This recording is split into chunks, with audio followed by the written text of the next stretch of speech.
And a very good evening to you and welcome to Politics 101. I'm David Hinds coming to you this evening. And whether you're joining us from Guyana or other parts of the Caribbean, our Caribbean, the wider Caribbean, Trinidad and Tobago, Barbados, St. Kitts, St. Lucia, Jamaica, wherever you're joining us from in the Caribbean, welcome to Politics 101. If you're joining us from North America, the United States, Canada, welcome to Politics 101. If you're joining us from Europe, in particular Great Britain, for those of you who are Brits and subscribe to the monarchy, of course, today the Queen of England passed away. The Queen passed away. She was 96 years old. I visited Guyana a couple of times. Of course, she was coronated 1952 or 53, 52, I think. So she would have presided over the invasion of Guyana in 1953. But the Queen has passed away. And to those of you who subscribe to the monarchy, our condolences go out to you, to the people of Britain, on the passing of Queen Elizabeth. Prince Charles is now King Charles, having taken over from his mother.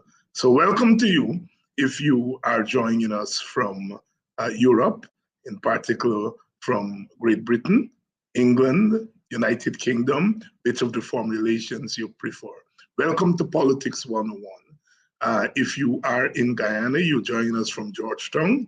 Welcome. You're joining us from the Quarantine, West Babies, some of my favorite areas. And of course, my own stomping ground on the east coast of Demerara. Big shout out to my people on the east coast, our people on the east coast, my home village of Buxton. Welcome to you all. And if you're from the west side, west coast and west bank of Demerara, east bank of Essequibo, welcome to Politics 101. And those of you who are coming to us from the Essequibo, welcome to Politics 101. The Essequibo Coast, Essequibo Islands, and then we go further field inland, Bartica, and Region 7, Region 8, Region 9, and the good people of Linden and Region 10. Welcome to Politics 101. Please share the link. It's been a relatively slow week.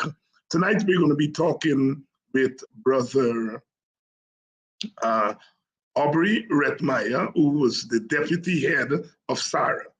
Remember the State Asset Recovery Unit that was set up by the coalition government. And as soon as the PPP came to power, it's one of the institutions that they closed down. Why did they close it down?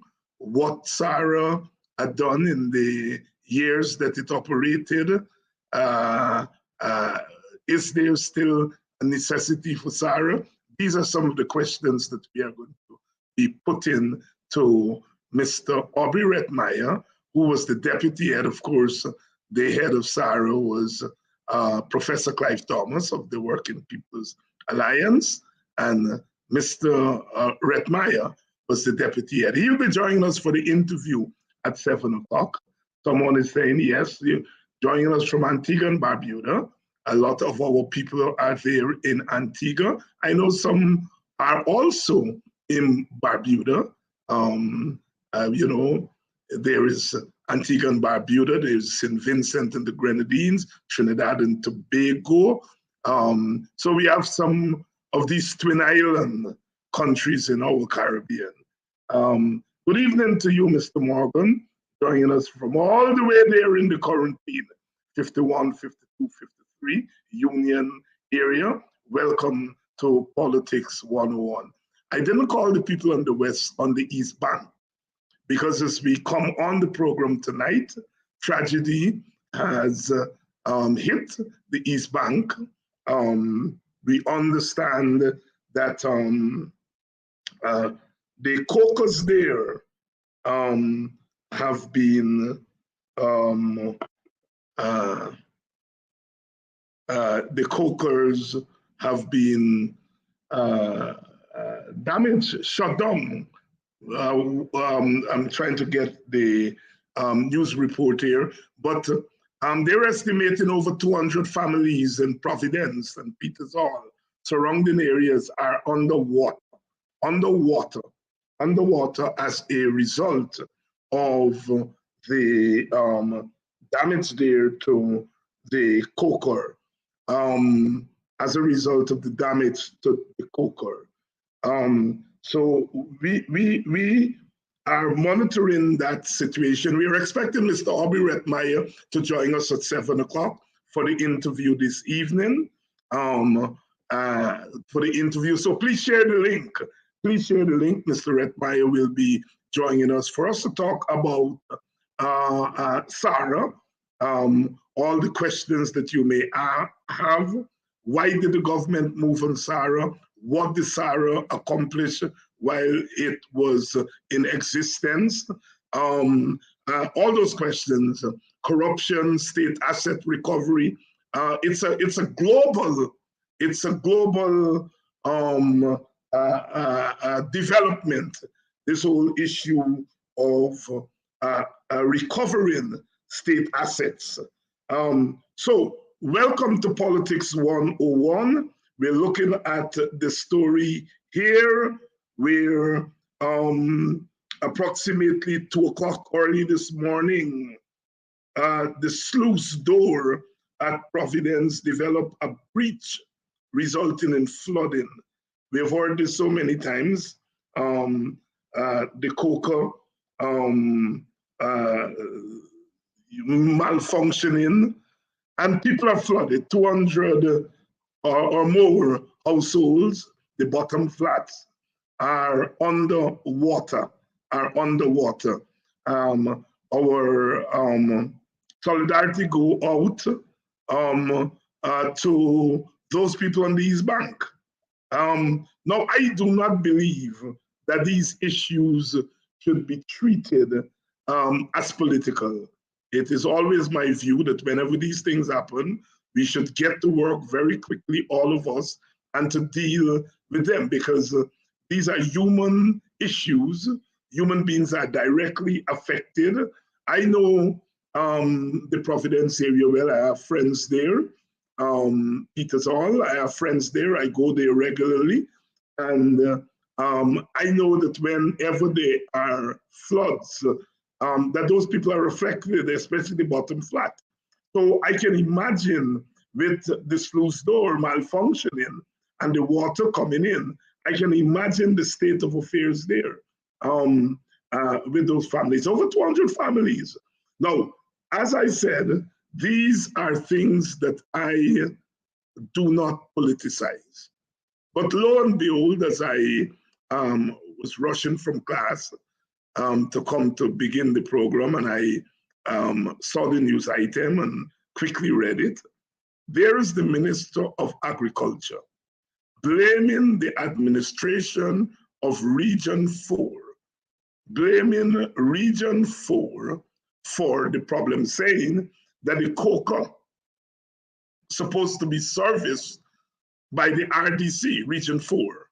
Now, as you know, Region 4 is controlled by the coalition, the APNU-AFC coalition. Region 4 is controlled by them. So here is the minister. Instead of saying, here is a tragedy, let's get to work, start to play the blame game.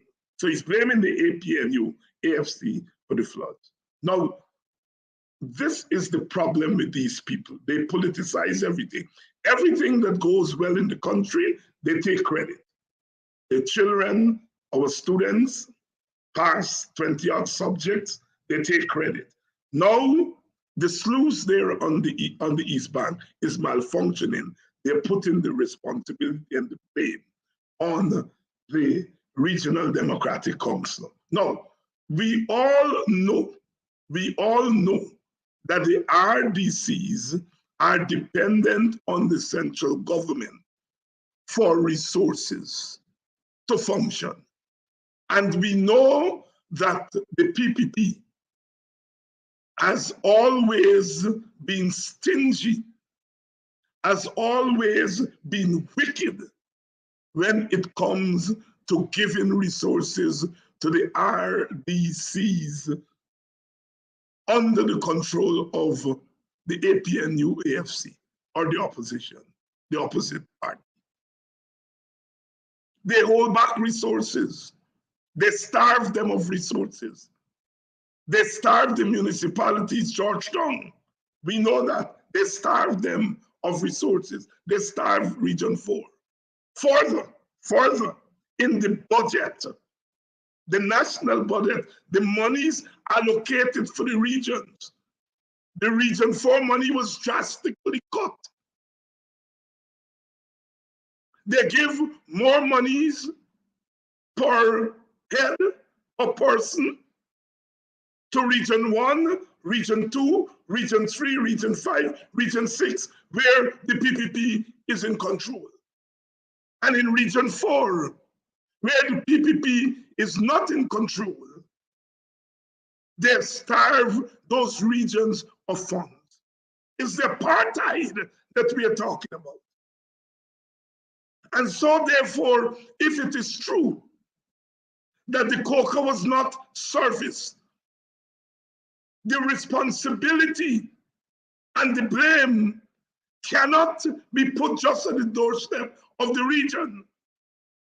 Ultimately, it must be put at the doorstep of the central government, which has slashed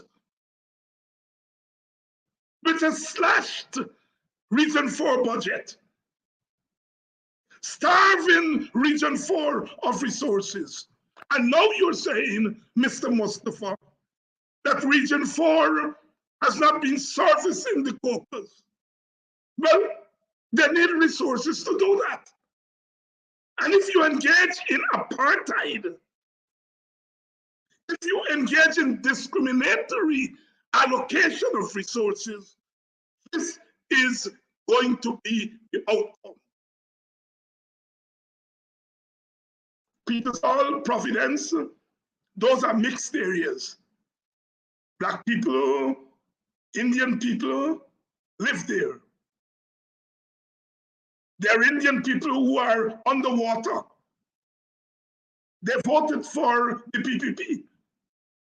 There are Black people who are underwater, but Indian people are underwater because they live in a region that is controlled by the APNU AFC and their government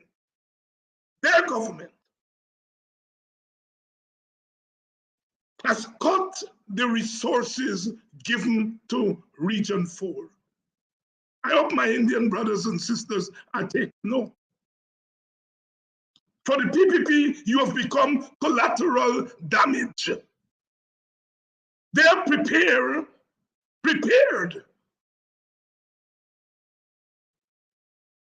to throw you under the bus in order to throw the opposition under the bus.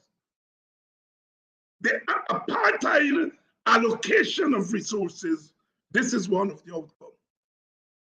I don't like to politicize these things. As I said, I don't like to politicize these things. I don't like, but it is quite obvious that the PPP wants to politicize it. Instead of doing what they're supposed to do, deal with the emergency, deal with the tragedy that has befallen the residents of those communities, you are busy trying to score political points. This is one of the issues that we have with the PPP. They take credit when they have to be forced to do things. But when things go bad, they seek to blame others. Please share the link. We're going to be talking to Aubrey Heath-Retmeyer a little bit later. Please share the link. To the people of East Bank, some of you I know are loyal viewers of this program. We are with you. Our solidarity is with you. We hope that the government moves swiftly to take care of the issues there. I spoke to a couple of people there on the East Bank, and it's terrible. It's terrible. Please, government, stop trying to score political points and get going. Get going with easing the problem that you have created there. You have created. We're going to take a short break, and when we come back, hopefully Mr. Heath-Retmeyer would be with us, and we will be ready for our interview tonight.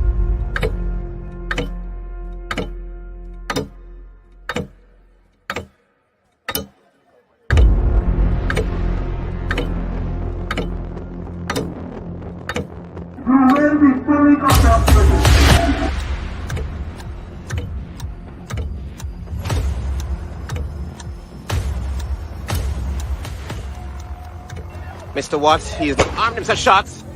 Watch it, tear gas. Light rounds. Also, I can see that.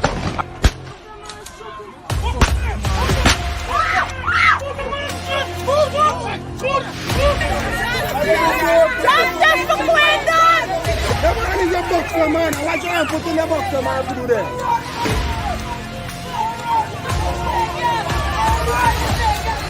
But since Mike wasn't there, no, you come on the East Coast. You listen to me. Right? No, you come on the East Coast. You listen to me now. You gotta listen to me too, man. I am listening to you.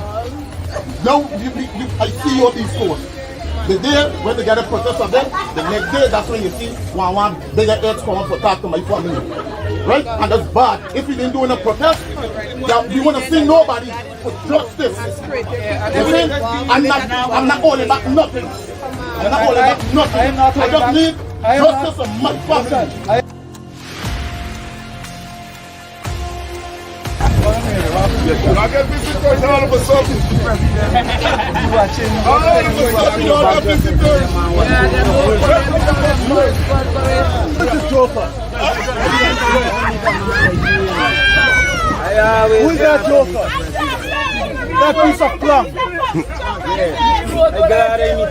They know who to deal with, you know.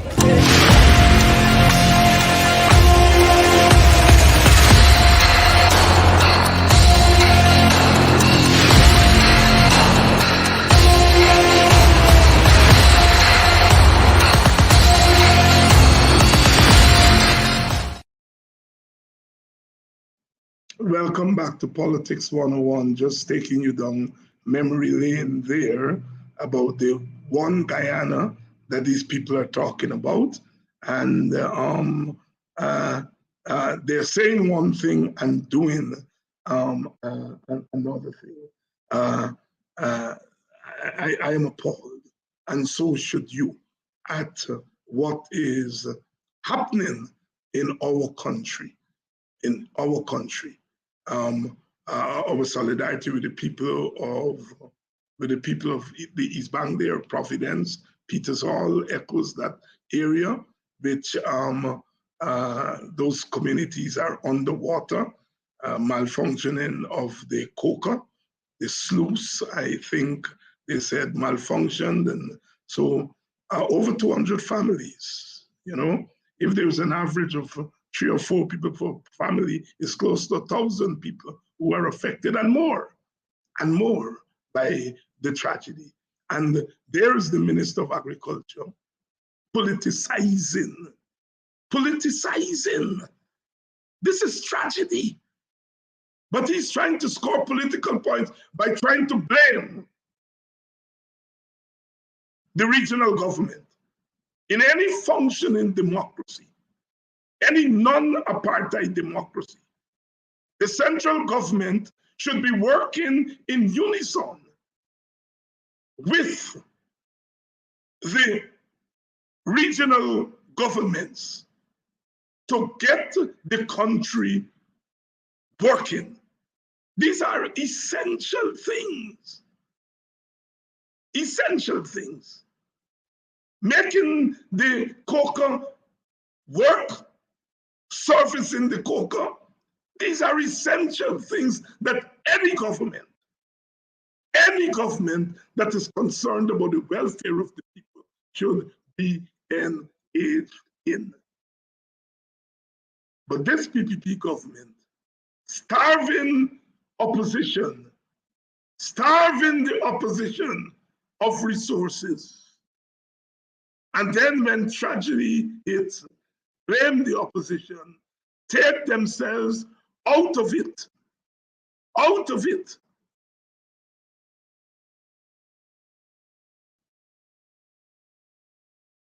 These people are beyond redemption.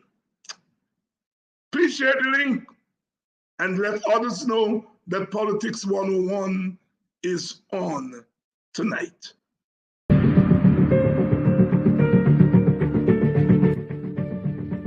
You know, people ask me all the time, why do you do this? Why do you not retire and read books and write fancy academic papers? And I say, yes, that is also important. But what is more important is that I was given an opportunity to read books in the first place, to engage with ideas because of the sacrifices of ordinary people. And so part of scholarship must be given back to the people in the form of public engagement.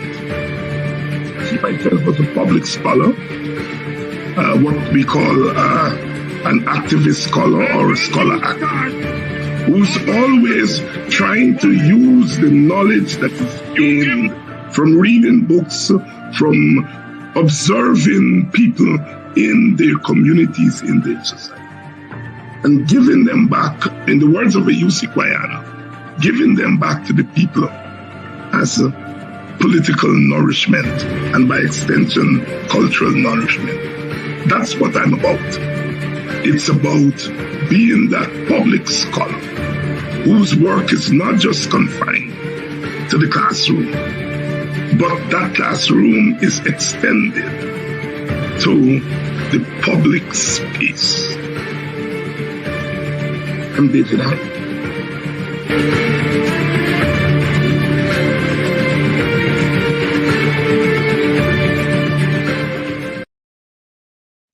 And that's what we do here in Politics 101. Of course, I want to thank all of you who have been following the program week after week. Some of you who have made contributions, material contributions, to keep the program going. I want to thank you all. You know who you are. We don't want to call your names without your permission.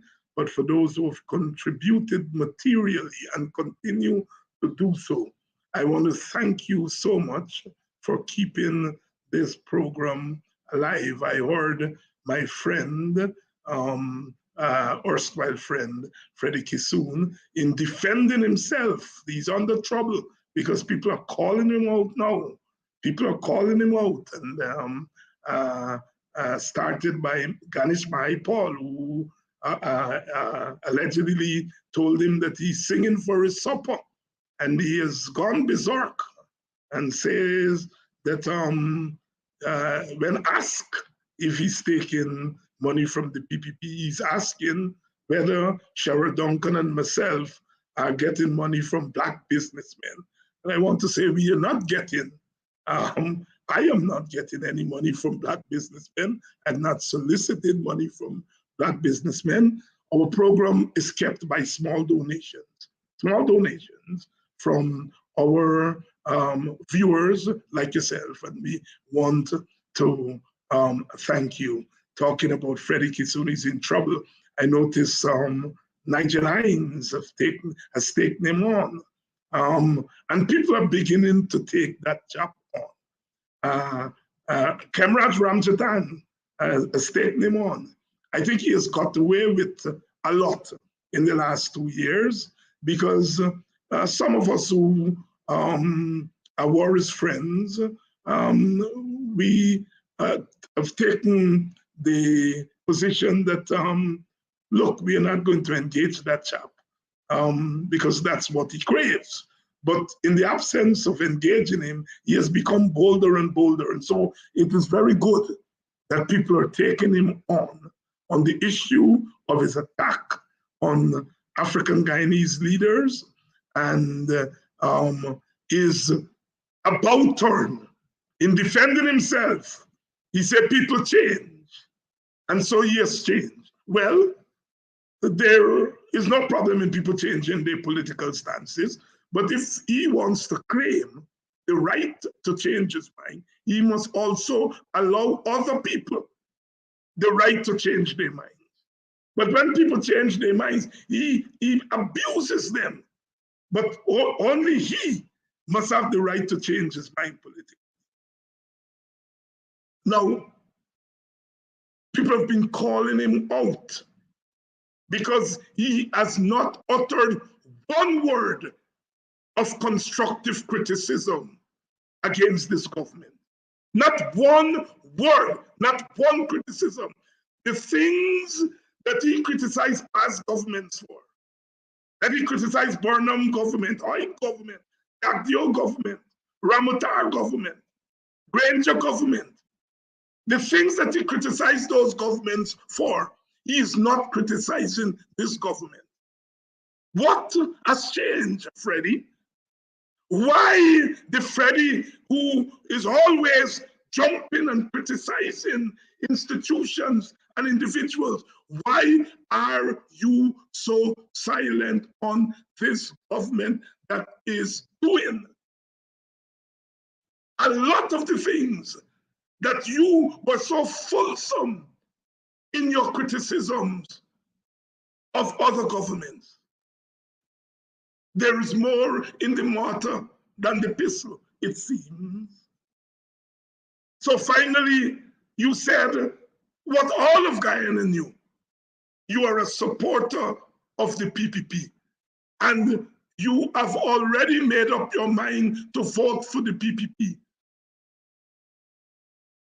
in 2025. That is not just an ordinary supporter. Diehard supporters, they make up their mind to vote for party long in advance, regardless of what happens.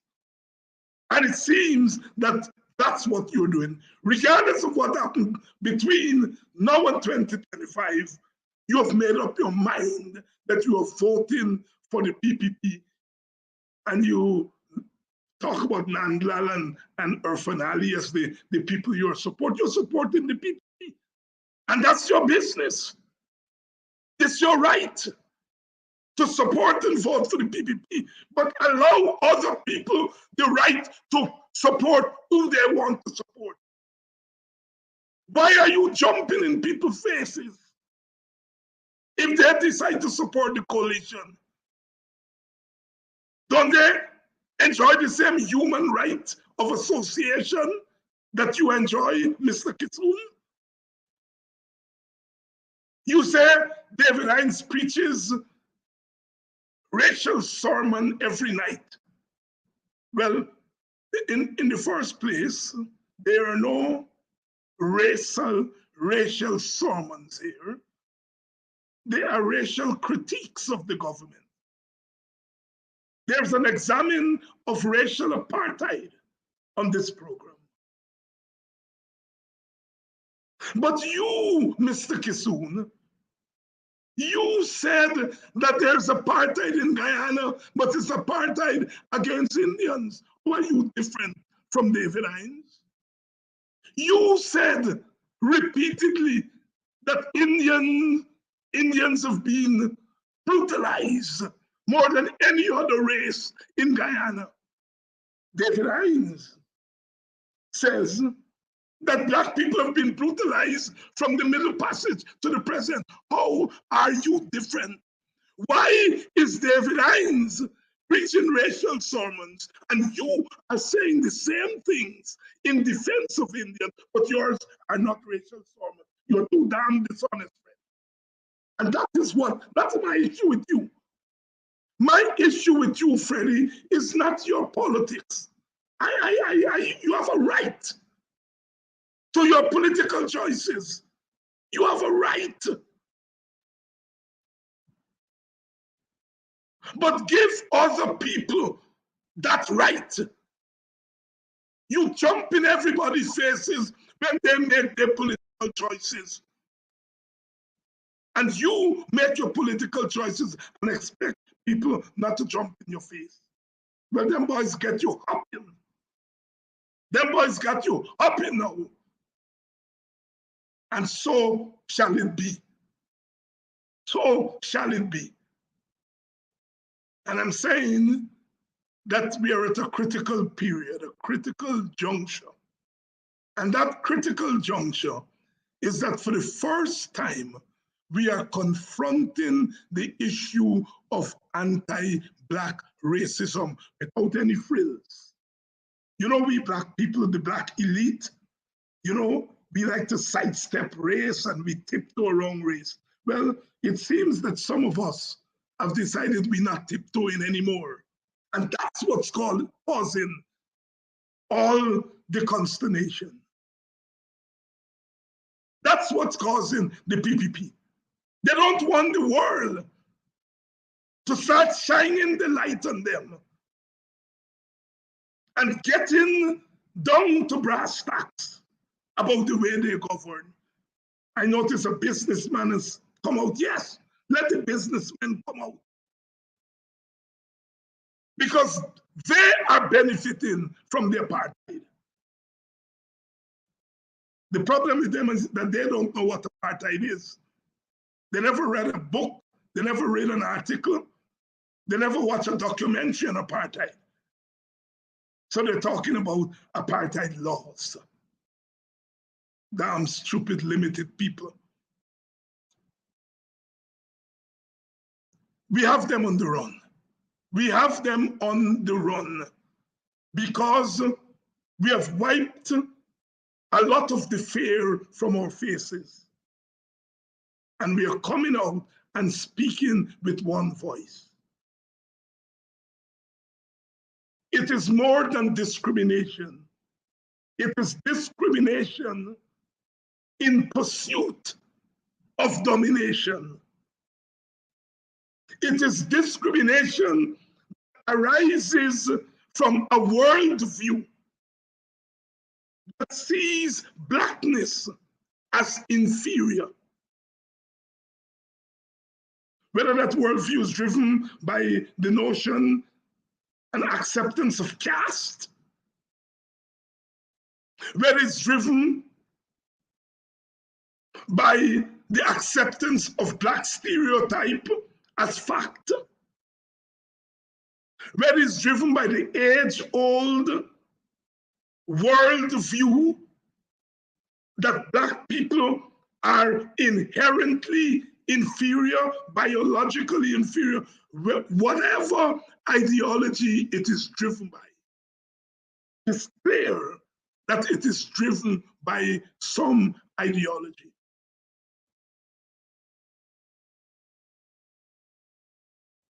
The government sometimes act crazy, but there's a method to the craziness. There was a method to Hitler's craziness. There was a method to racial segregation in America.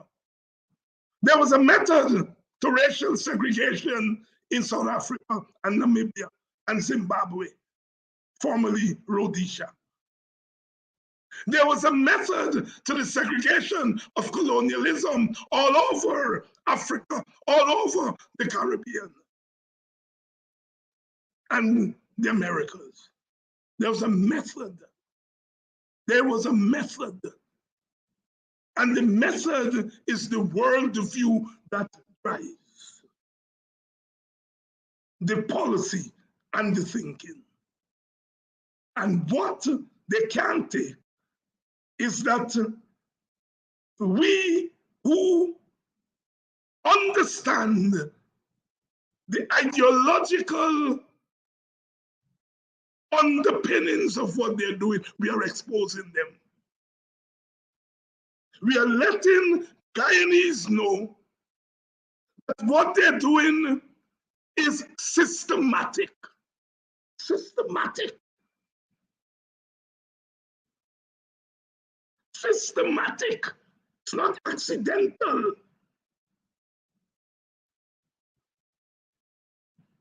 Not accidental. We challenge them. Publish the names of the people who got the handout, the fishermen who got the handout. Publish the names. Publish the names of the farmers who got the handout.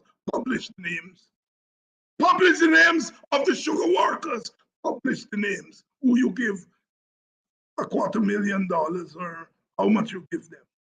Publish the names of all the peoples who have benefited from your handout. Show us the proof that you are not practicing apartheid. We know that you are practicing apartheid. We feel it. You and Mr. Boyer and Nandla, publish the evidence. Publish the names. And prove to us that you are not practicing apartheid. You have economists actually Singh and them boys could come. Go through the money that you have thrown at people and tell us how much money you have thrown at people since 2020 and how much went where, which region, which villages. Publish the information. Don't tell me. You are the government. You know. Give us the evidence that you are not apartheid. And if you can give the evidence to show that the monies that you have spent were done equitably, I shall apologize. I shall apologize. But we are waiting. Young Randolph Critchlow laid it out at Golden Grove, and they put the permanent secretary in the Ministry of the Presidency to say that Critchlow is wrong. She didn't give the figure, you know. And that's what they do, you know, they put a black lady to answer for them. No, let Nandlal answer. Let the president answer. We want the numbers. Let us see how this money is being spent. Give us the evidence. Give us the evidence. One Guyana? I don't think so.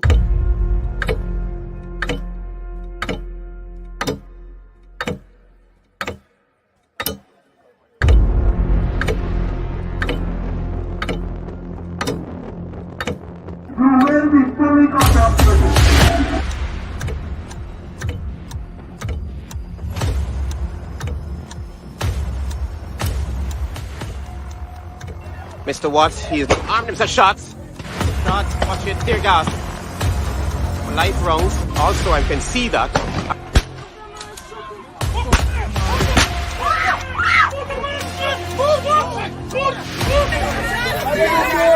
Just for Quentin! That man is a boxer, man. I want you to put in the boxer, man, to do that.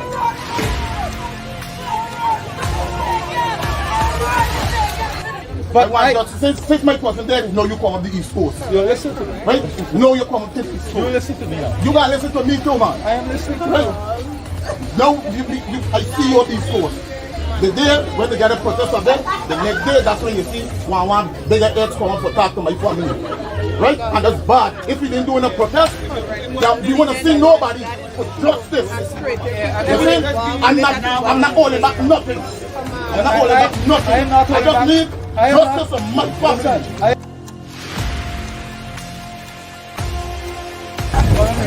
I get visitors all of a sudden.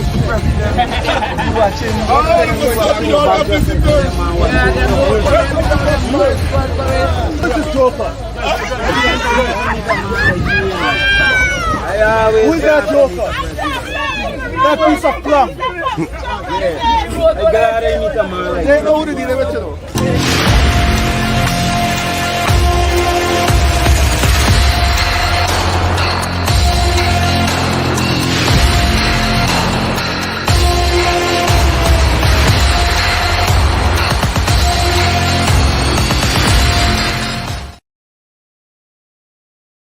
And welcome back to Politics 101, keeping you informed here, keeping you. Aubrey Heath-Retmeyer from Sarah is expected to join us. He's having some technical difficulties. Hope he gets that sorted out so he can join us. In the meantime, as we await him, we are following that development there on the East Bank and the PPP's attempt to politicize that flood that is happening there as a result of neglect on the part of the government, because it is the central government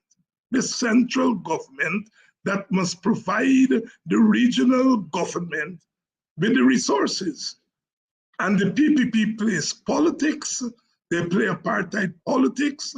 In the first case, in the budget, they slashed the budget of Region 4 while increasing the budget for those regions that they are in control of. And so the responsibility, the blame ultimately the blame for what happened there on the East Bank must go to the doorstep of the central government. You see, I don't like to call on these people to change because they're not going to change anything. I've come to the conclusion that these people have to be removed from power. Never again must we entrust power in the hands of the PPP by itself. The PPP represents half the electorate. So we can't say that they should not be part of governmental decision making, but they must not be allowed sole responsibility for the distribution of common resources in a winner-take-all system where they alone, they cannot be trusted to do that. I am not saying that the coalition government was seamless and blameless and so on, but I can say confidently that the level of discrimination, intentional discrimination, that we are seeing under this government, we did not see that level of discrimination under the coalition. In fact, the coalition has the problem of its supporters saying it did not do enough for them. The PPP, those jackasses themselves are saying that the coalition didn't do anything for their supporters. Well, if we follow your logic, that the coalition didn't do anything for the supporters, it means that the coalition governed fairly. Because I can tell you what the coalition did for your supporters. Hundreds of millions, billions of dollars to sugar workers to keep sugar afloat. We didn't hear Indo-Guyanese community complaining about roads under the coalition. Your very argument that the coalition didn't do anything for its supporters is proof that the coalition attempted to govern in a fair way. According to you, it neglected its supporters. If it didn't do anything for its supporters, meaning it didn't do anything for African Guyanese, then for the 5 years it was there, it was doing for other Guyanese then. You see what happens when jackasses don't think things through? They have given the proof. They have given the proof that the coalition governed in an ethnically fair way. You didn't hear Indian boys being killed by the police, or African boys, or Amerindian boys being killed by the police under the coalition. I don't like to defend government. It's something that I don't like doing. I don't like doing that because governments are governments. But one has to do a comparative analysis sometimes. And I want to say to Freddie Kissoon that from the Burnham government, when I came into politics as a little boy, to now, all governments I have critiqued and struggled against whenever they did something wrong. I voted for the coalition. But was critical of the coalition. A lot of coalition supporters vexed with me during the 5 years. But I go to bed every night knowing that I have been consistent. Freddie Kissoon, why are you not criticizing this government, which has done worse than any previous government?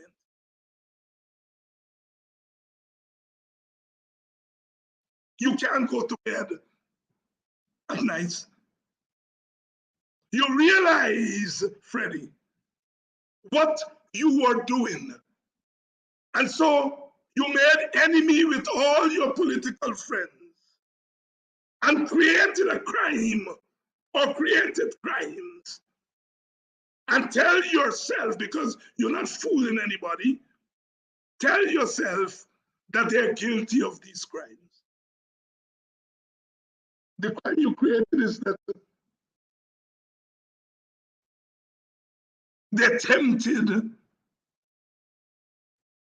the coalition attempted to rig an election, and the rest of us did not condemn it. Well, Mr. Kissoon, the PPP rigged an election, not attempt, and the evidence, part of the evidence was provided by the police, the immigration, and you did not condemn that. What kind of fool you be, Freddie? You're charging other people for not condemning the rigging on one side and not realizing that there's a rigging with evidence. You said there was an attempt to rig. But on this side, they're not saying attempt. They're saying that the other side rigged. And the police, the immigration provide the evidence. Petition over. And I now want the police evidence to know to go after the police which provided the evidence. And GCOM, PPP commissioners, and the chairperson voted with those commissioners to hand over that information. So when the PPP goes after policemen and immigration people and charge them as they're planning to do with providing false information, Madam Chair, you would be responsible. You said that the information was part of a petition.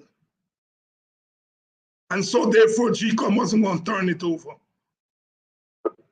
Now GCOM is turning it over.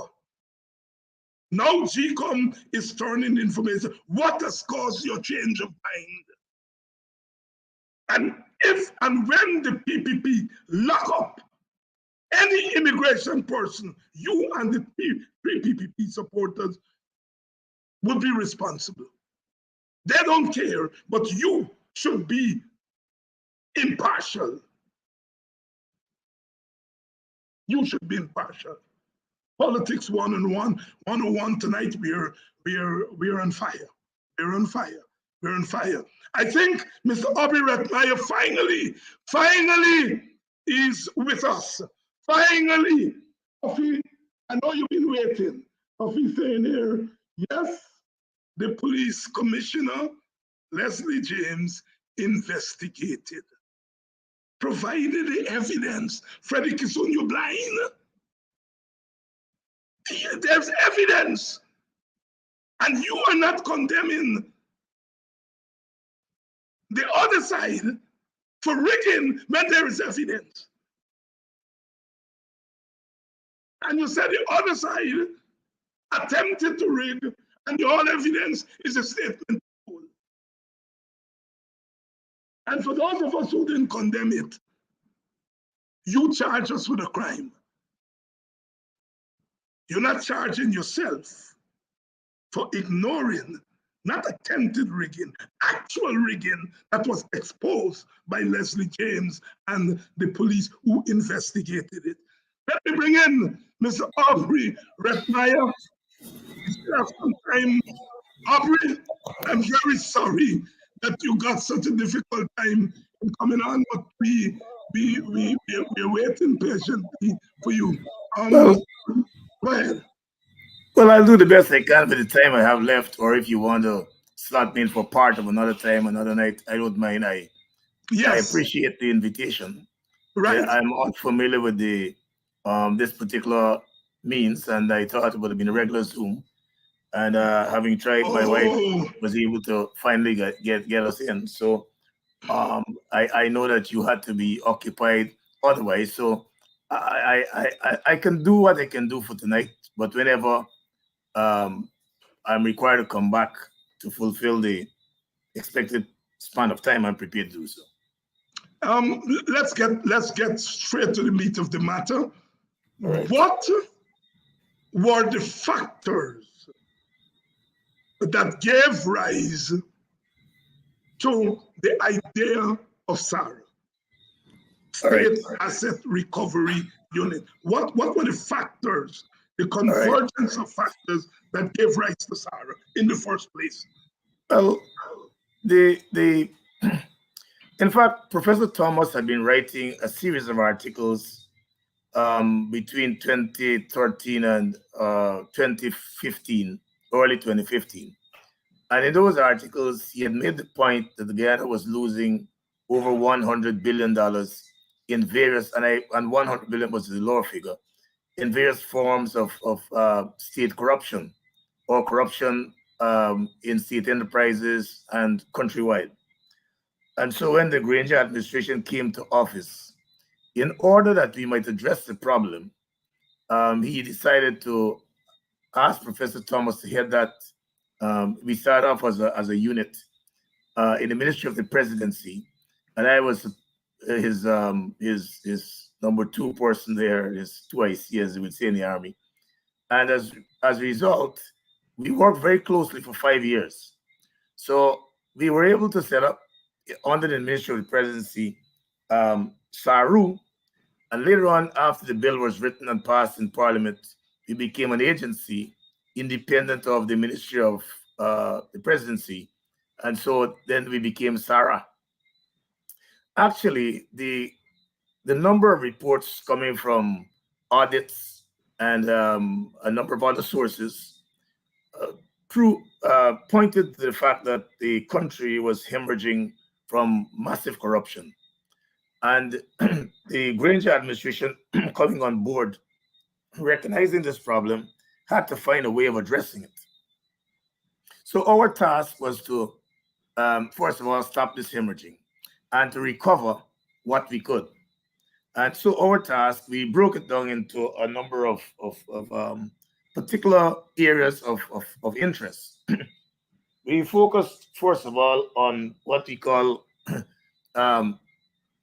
movable assets, which would cover vehicles and plants and other forms of equipment. Then we had buildings, which would come under fixed assets. We dealt with lands that we thought when we got to office that one agency was really the agency that would archive all the activities regarding land matters, but that wasn't so. We found that at least there were 6 agencies, and that gave rise to a lot of confusion. For example, we had the Lands and Surveys Department, you had CHNPA, which is Central Housing and Planning, you had Gaisuku, you had GGMC, you had Guyana Forestry, and you had the MMA. All of those agencies were responsible for some aspect of land management. And we felt that if we were to account for 83,000 square miles, we had to know who was handling what. So the land matter became the third thing. Then we dealt with gold, we dealt with money, and money and gold were separate. And we also dealt with oil. So we started off by trying to determine what kinds of losses we were experiencing in these areas. And as we set up the agency, we were starting from zero because none of us had any experience in this area. And the recruitment process could only meaningfully take place after the bill was written. So although we started making some moves by mid-2015, we could not, it wasn't until 2017 when the act was passed that we were able then to get some traction going and have the legal clout to do what we wanted to do. Often people mixed up the role and responsibility of SARA with that of SUCO. SUCO would deal with criminal activities, and they would pursue a matter. And if criminal charge was laid against somebody, then obviously a fine would be, or penalty would be attached to that finding. Well, our responsibility was simply to try to recover what the state had lost. Now, even though we were required to retrieve what the state had lost, globally, research would show that you do not recover more than 10% of whatever goes through the door. So our approach to this matter, to us, the more sensible approach would be to prevent things from going. Because even though the administration had changed, a number of agencies were left completely intact. So there wasn't any massive retrenchment. There were some agencies and some government corporations which were left exactly intact as they were under the PPP. So things were continuing to happen. And our efforts then was to try to stop it, to prevent it from continuing, because it would make better sense to prevent us from losing things rather than having to go through the recovery process. Lots of misunderstanding and misconceptions took place because people had their own ideas of what SARA could do and should do and the powers we had. One of the first problems we had, it was within a matter of 3 months of the bill being passed, Mr. Ram and Christopher Ram and Rambo Gaskin took us to court, and they pointed out a number of grievances in the bill, and so that was placed before the Chief Justice. And that matter never came to court throughout the time we were there. So from 2017 right on to 2020, concerns were that if even we were given some sort of victory in court, when this matter was revisited by the court, if we were found to be operating outside of the law, then the whole decision would simply be cancelled. So we had to work in spite of that. But our efforts concentrated on those areas that I said about. Now let me take okay. You go ahead. Let me take vehicles for example. When Granger's administration came to office, vehicles were all over the place, I would say, in a very confused manner. In other words, the ministries could not account by way of inventory for what they had. So one of our first tasks was to ensure that each ministry would have an up-to-date inventory of the vehicles that they were supposed to have. Ministry of Agriculture had had vehicles from Ministry of Finance. Finance had vehicles from Ministry of Home Affairs, and that went on. And it took us several months to work through this process. That when we were finished, the government was satisfied that we had accurate inventories in each ministry. Another tactic of the PPP administration was that they'd send vehicles and other equipment to the Amerindian villages. And when they send these pieces of equipment, there'd be little or no documentation done. That was to give a particular advantage. If the Tushal of an Amerindian village was pro-APNU or pro-coalition, that person would not have gotten any assistance. It would go to a member of the community. And so that person had the power then to assign the vehicle or equipment to whatever they want and ignore the Tushal. On the other hand, if the Tushal was somebody aligned to the PP, the person got the vehicle. But nonetheless, there was little or no records of the vehicle. The documentation, that was in complete shambles. So I had a team that worked with GRA and the villages to ensure that the vehicles and plant and equipment sent to those villages were properly documented and accounted for. So even though we didn't make a big splash, this was a task which we faced up to and we delivered on. When the APNU administration demitted office, almost all of that work was brought up to scratch and we could account for government assets. Government building. Yeah, go ahead. Let me ask you something here, Aubrey, if I may call you that. The fact that you all had to go and look for vehicles says to me and says to our audience that the PPP were holding on to vehicles even after they were ousted from power. That's the first thing. Yes. That's the first thing here. These people did not turn in their vehicles. Well, we found cases of that type. Yes. But the emphasis really, and a lot of work had to be done, as I said.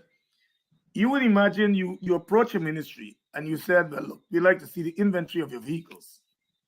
And they can't account for it. So we then had to work with that ministry or the individual ministry and the GRA on other sources from which we could get information and ensure that if you were entitled to have 20 vehicles, these were the vehicles by number that you were supposed to have.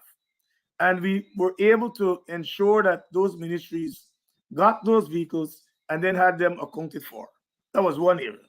Yes. But in the case of the interior, the vehicles were just sent there and little or no paperwork was attached to that. And so we had to go in and find the vehicle and then check with the chassis numbers in some cases and come back to GRA and look for other pieces of evidence in the ministry of in that particular ministry, and then using that information, we're then able to painstakingly go after each piece of equipment and make sure that we could account it, working along with Minister Ali Koch from that ministry. From that ministry. Let me ask you this, Aubrey. You obviously had economists working with you. Earlier, you said that when you all came in, you couldn't estimate how much, in terms of government assets, that was appropriated and that you all will have to recover. But did your economists ultimately give you all a kind of ballpark as to the value of the assets that were misappropriated over a period of time under the previous PPP government? No, I honestly couldn't say we were able to establish that. What I know is that I had computed based on what Professor Thomas had been writing over the years Yes. in terms of capital flight, contract corruption, and other areas, that clearly the corruption, the annual level of corruption or loss that the government was facing annually exceeded $100 billion, according to That's what I'm talking about. That's what I'm talking about. That's the according to kind of Dr. figure. Thomas, Right. and these were conservative figures. He wasn't trying to exaggerate. And if people know Professor Thomas, he has been one of the most accurate voices on this oil matter. While other people believe that we'll discover a certain amount, Professor Thomas held his ground. They will discover a lot more, and he continued to argue that point. So he's one of the voices that truly deserves national respect. Yes. Now, the way the law was written, the act was written, and the way similar agencies operate in other parts of the world is that you give people an incentive for turning in resources. Yes. Speak a little bit more about that. Well, the truth is, we were trying to get written into law some of these inducements, where you have people who have information that will lead to recovery could be given a percentage of this recovery. It's done in Nigeria and several other countries, but we do not have the law which allows for this. We were discussing and advising the Minister of Legal Affairs and the Attorney General then, Mr. Basil Williams, that we should consider this law, because it would have given us an opportunity to get information which we otherwise would not have. And it was better to have somebody rewarded $1 million if they could show you how you can recover 10. Yes, but I was getting at people who were suspected of being in possession, illegally in possession of state assets, to turn them in without penalty. That's where I was going. Yeah. Well, the truth is, although in some other countries, let us say you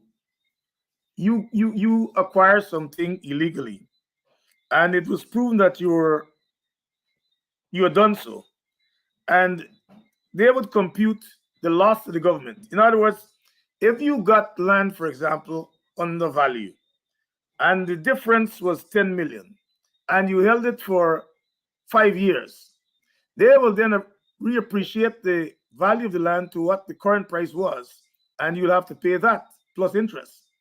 On the other hand, we were simply willing to go after such assets and simply recover it at the base cost.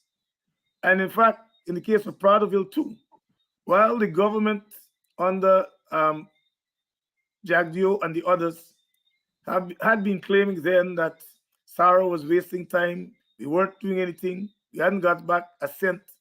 The truth is, we did get back.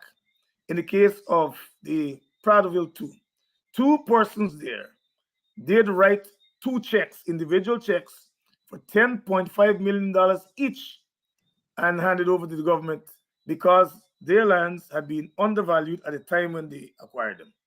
And I had at least another 3 lined up to come forward and do some form of adjustment in payment when the no confidence vote passed. And then those persons pulled back. They pulled back. So there's still people out there who are still owe the state on that Platteville issue and other issues. Yes? Yes, there were people.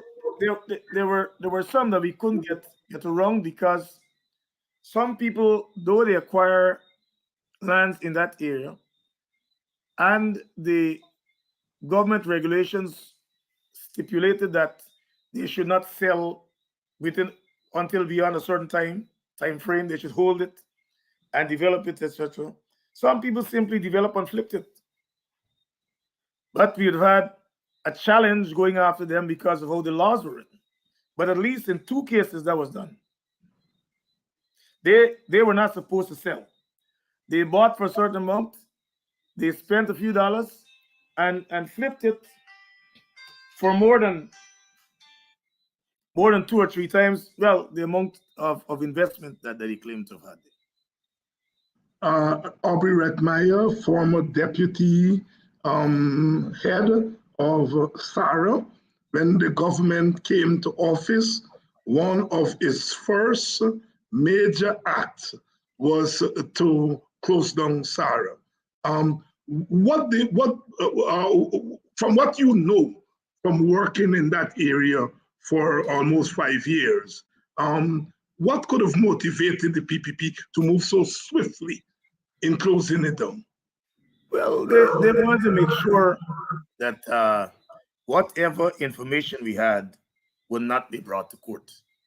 Because even though I was advised by my family, by individuals close to me, to simply leave as soon as Mr. Granger demitted office and the government changed, I felt from a professional standpoint that I should stay on the job, and then whoever is going to relieve me, I had prepared a brief for them. And so I briefed them and say, look, this is as far as we've gotten on these cases. But instead of that, on the 13th of October 2020, Professor Thomas and I myself, we were given 2 letters and asked to leave immediately. So we left the computers and everything else there. If they wanted to retrieve it, they could have retrieved it, and it was entirely up to them. It was entirely up to them. Mr. Aubrey Heath-Retmeyer, who served at SARA. Aubrey, we are now 2 years after the government was installed. Is in your estimation, is corruption still a big problem? Has it gotten worse? In my view, and from what I could see, it is much larger than it ever was. And it will be proportionate to the amount of money that you have in the country. When you had less money, of course, if a person, if the national coffers only had, let's say, $100 million, you could only steal up to that amount, or something less. And if it's expanded 5 times that amount, well, progressively, the corruption in a number of areas, I do not think this government feels anyway ashamed or compelled to address corruption issues in this country. They are prepared to do the same things they've been doing and rely on their supporters to vote for them regardless. So to some people, corruption doesn't matter. The poor man, the poor woman who is suffering all across the country because of high cost of living and the misappropriation of government funds, they feel it. But I do not think this government really cares about dealing with corruption. So they may fend off here and there, but the number of things that they're doing that would contribute toward that, and lack of transparency, lack of accountability, sloppy distribution of significant quantities of cash with no real checks or balances, all of these things would give rise to a corrupt society. You mentioned earlier, and I think the audience needs to pay attention. You said earlier that one of the tactical moves you made was to prevent yes assets from going out, which would say to me that you were not just there to recover assets from the previous that were misappropriated under the previous government, but you were there as a watchdog of the very government that was in office. Exactly. Because I think that's significant. They give the impression that all Sarah was doing was watchman in what they done thief already, and that Sarah was oversighting the very government that set up Sarah. Look, I think the narrow-mindedness of the PUP is something which one should not underestimate, and the idiocy in the way they behave toward people who want to be professionals.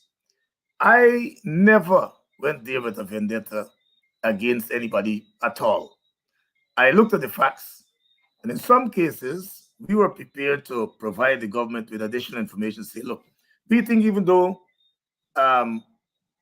these things came up in an audit, when you look at the background against which these audits were written up, there were times when I felt that many things were overlooked. And I wasn't just prepared, nor was Professor Thomas prepared just to run down a road and to attack people and to make statements that were wild and irresponsible. I felt that we had a professional job to do. I felt that we were going to hand over to anyone else who was serious about this thing an agency which was professional and regardless of who was in office would do a proper job. So we knew that acts of corruptions continued under the Granger administration, albeit because that administration refused to take steps in moving certain personnel. They were just too timid. So you know, let me give you an example. When you're building a road, you know the length of the road, let's say it's 2 miles. You have a width, which might be, let's say, 20 feet. And you then specify that you want your subgrade to be sand or laterite or whatever else. The person doing the construction work, the person who's doing the construction work, is sometimes in league with the engineer in that region, and as a result, there is collusion, and the person would sign off on jobs when they should not sign off on it.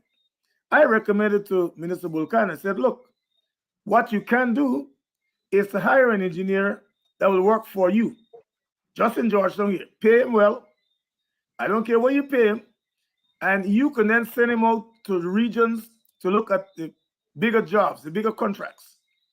And he should then report to you. He could override what the engineer on the site is saying because he will then have a look. For example, if you decide to use sand instead of laterite for the subgrade of a road, you will have saved millions of dollars based on the length of the road. If the asphalt on the road is supposed to be 3 inches thick over a mile, and it's 2 inches instead of 3 inches, you can calculate how much money the person will skim off because they'll only put 2 inches worth of asphalt. And you can go on. Sometimes there were culverts that were supposed to be built and were not built. Hydrants that were supposed to be put in place and were not put there. So we found all those things, you know, and reported them. And in some cases, corrective actions had to be taken. And we felt that we were moving to the point where we would say, okay, you from Region 7, a bridge is being built in Region 7. We want to send to that council and to the people there the specifications. And there, the people in that area should be able to make a call to Sarah and say, look, the man doing so, and we can send somebody there to investigate. And if the complaint by the public is correct, we will then intervene to make sure that the person in the locale who is responsible is brought up to date about it, and that he or she takes corrective action. We would have gotten the entire public involved in reducing corruption, especially where the construction aspects of it, at least. Because you had people putting in for lumber, dressed lumber for bridges. Now, you don't need dressed lumber for bridges. You need rough lumber or lumber of a certain type. But when you take dressed lumber, it's more costly. And when you go to the bridge, that dressed lumber is not applied there. And I gave the example of the roads, and I can go on. Canals were being dug. And when you take the volume of earth or whatever you get out of the canal, and you calculate the cubic footage, it wasn't adding up to the contracts that you were giving. So people are telling you, they cleaned this, they did that, they did that, and there was no oversight to verify what they were saying. All that was happening, the contracted person and the person signing off on the job were in collusion, and nobody to ensure that was not the practice. It should be only when the job was satisfactorily done, then the job should be signed off. Aubrey Heath-Retmeyer, deputy head of SARA, telling it like it is tonight. As we say, we're getting it from the proverbial horse's mouth, not what somebody told him. He was there, he served, he has all that information, and I'm sure that there is information that he is not permitted to publicize because you would have entered into agreements with persons. But suffice to say, $100 billion was estimated to have been pilfered. Professor Clive Thomas. It was more. I mean, I'm giving you the lower limits there. Yes, conservative figure. It was more than 100 billion.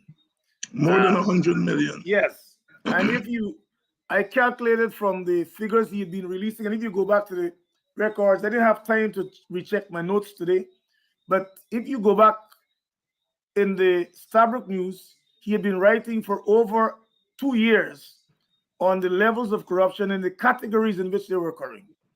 I remember capital flight was one. The black market was another. Yeah. The underground economy was another. Yes. And he produced large figures in these areas. And it's just that when the government got into office, instead of really making a concerted effort to ensure that we were supported in what we were trying to do, in many cases, the government agencies did not help SARA as they should.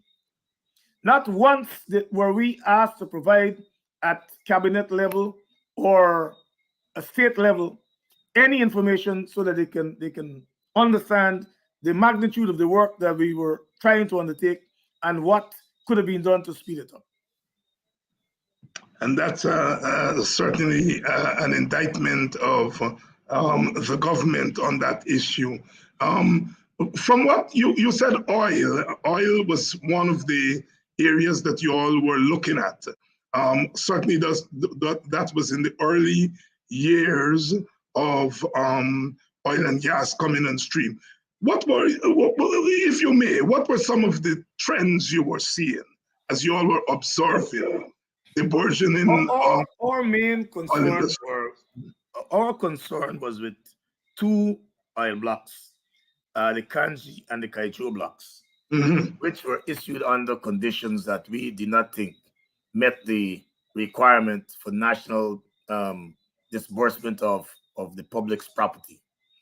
And so we had begun to make some inquiries, and we felt that at least we would have been allowed to present a paper on what we found, and then the authorities could then decide whether or not they wanted to pursue a case with it, because we were able to do a certain volume of work in the country based on our own competence, and in that area we weren't very experienced, but we did what we could do, and we were assured by agencies from abroad that once we had finished the initial work and we had offered them what we had found, that they were prepared to use the means that they had abroad to deal with these matters.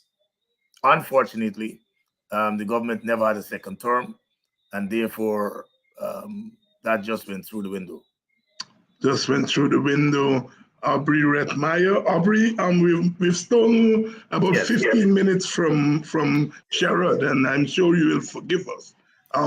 Because you took some time to get in because of unfamiliarity with the platform that we're using. But I promise to bring you back very, very early so that we can complete this discussion because there are some questions I wanted to ask you that I didn't get to ask, and there were also some questions here in the audience, from the audience. But I will bring you back as quickly as possible. Certainly, this is an issue that our audience is very, very, very, very interested in. They're out in their numbers tonight. And so we want to thank you.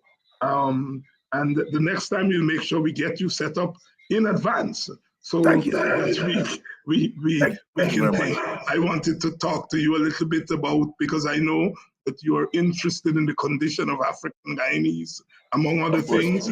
I wanted to ask you some questions on the contemporary political situation. I know you keep abreast in those things, and but when you come back in short order, thank you very much. All right, and thank you so much for coming on.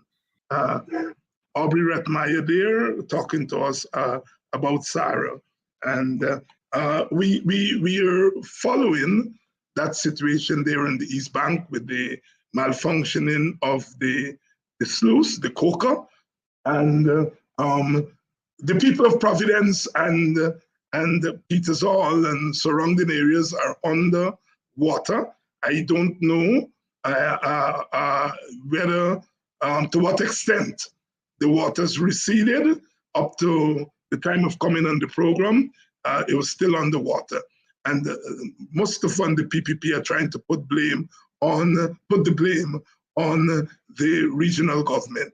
I'm saying here tonight that the blame lies with the central government that has been starving the regional government of money. I found my copy of Freddie Kissoon's thesis on ideological racism. Put another way, his thesis on apartheid. Thanks, Kemraj, for skinning him up. We're going to have Kemraj next week for us to go into details. The question for Freddie is this. Yes, you did this study in 2009. It's 13 years later. You must tell us whether the outcomes of that study, the findings of that study, whether those findings still hold today. Just don't tell us you did it in 2009. Are your findings of 2009, are those findings still manifest under the present PPP government? You must answer that. You must answer that. And I am going to go through this with a fine-tooth comb. And you must say whether what you found is still there today. Don't just say, I did it in 2009 and leave it. Again, very soon, I don't care who you vote for, who you support, which party you think, that's your business. But you must allow other people to associate with who they want to associate, because it's their business. Nobody minds your business. Why you always jumping on people for their political preferences? You have made your political choice, and that's your business. That's your business. If you want to walk on principles that you once believed in, that's your business. That's your business. All right? If you want to defend Indian people, that's your business. But allow me and others to defend Black people. Allow me and others to defend Black people. If you feel Indian people are suffering from apartheid, then that's your business. Do as we do, advocate and prove it, as we are proving it. And for the government, publish the names and the amount of money that you have given out on those frecks that you go around the country sharing out. Publish them. Prove to us that you are not practicing apartheid. Prove to us you're not practicing apartheid. I want to thank you all so much for staying with us tonight, Mr. Heath-Retmeyer came on. He gave us 35 minutes. We're going to have him back to continue that discussion on Sarah. Again, I want to thank those of you who have contributed to Politics 101 from the bottom of our hearts. We want to thank you for keeping us alive, keeping us alive. I'm crying for Guyana, says Guyana. We are all crying for Guyana, but we know we are crying tonight, but the joy will come in the morning, and we're working. We are working for that joyful morning. We are working overtime for that joyful morning. And we come here in the evening, we come here in the morning, we are on top of them. We are all over them. For the first time, we're not making sport. We're not talking with garbled water in we mouth. We're talking plain. You're practicing apartheid. We're not getting around it. And Nigel Hinds, who was the prime ministerial candidate for Mr. Badal party, yes, take on Freddie Kissoon. Ganesh Maipal, put him on the spot. And all he can respond is what we always know. I am supporting Nandlal and Ali, who vex. Nobody can vex. But does support mean that you can't be critical of them? Freddie Kissoon, after 2 years, has not offered one critical word about the government. Don't tell me about some stupidness with Bishop Edghill and you're right. And that's what we're talking about, Freddie. Freddie, when you go in after governments, you just go with full force. Where is the full force in this government? I don't know if you working for your supper. I don't know. And maybe I don't care. I don't want to know whether you're working for your supper. That's not my business. But the way you operating, even by your own standards, don't vex when people speculate that your mouth is muzzled by some dirty food you're eating. Borrowing from Martin Carter, the mouth is muzzled by the food it eats. Don't be surprised that people have drawn that conclusion. Because you're out of character. Freddie Kissoon just lick down left, right, and center. Why you're not licking down this government right, left, and center? You fought for the coalition and you lick them down right and center.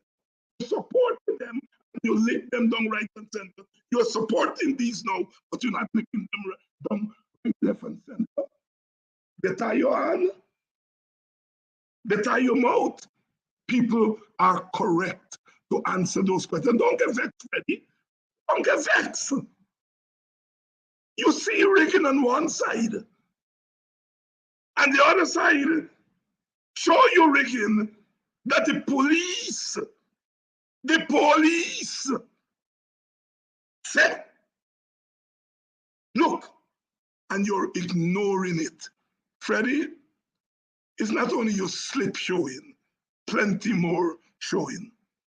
Good night. You all have a wonderful weekend.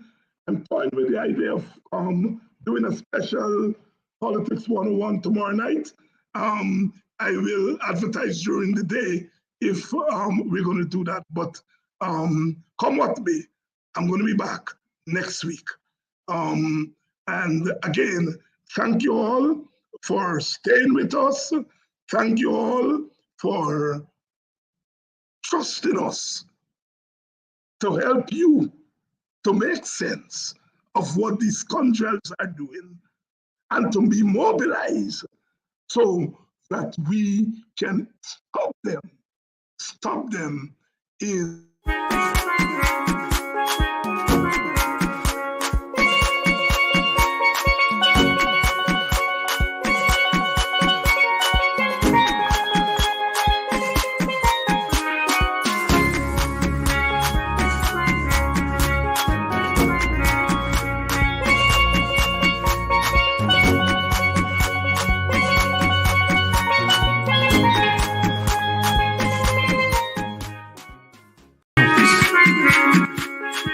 help keep Politics 101 on social media and broadcast television. If you are in North America, please donate via Cash App or PayPal. If you are in Guyana and the Caribbean and don't have access to Cash App and PayPal, email your pledge to dhinds6106@aol.com and we will direct you how to get your donation to us. Thank you in advance for your donation.